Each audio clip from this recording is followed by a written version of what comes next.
Does Islamic law oppress women? Islam is an inherently misogynistic religion that oppresses women. It's one of the most common accusations leveled against the faith, but it's rife with misconceptions and misrepresentations of Islamic law. A quick delve into a contextual understanding of women's treatment in Islamic law will give us much-needed nuance to counter this claim. Here is one of the most common misrepresentations about the treatment of women in Islam debunked. Myth number 1. Islam instructs men to beat women. The most notorious passage people cite to support this claim is a part of verse 34 of chapter 4 in the Quran, reading, "And if you fear rebellion from your women, then darb them as a last resort." The word darb is often translated as to hit, but that erases the entire context of the verse and how the Quran is understood. The Muslim holy book is only to be understood based on the teachings of Prophet Muhammad, peace be upon him.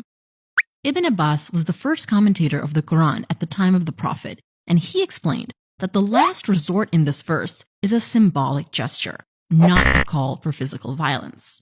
His student, a famous early Meccan jurist, said that it means a man does not hit his wife, but rather he simply expresses that he is upset with her. And historical court records show that Muslim judges routinely ruled that husbands who cause physical harm to their wives must be punished, because Quranic verses cannot be interpreted in isolation and ignore the values established in other Quranic passages and in the life of the Prophet.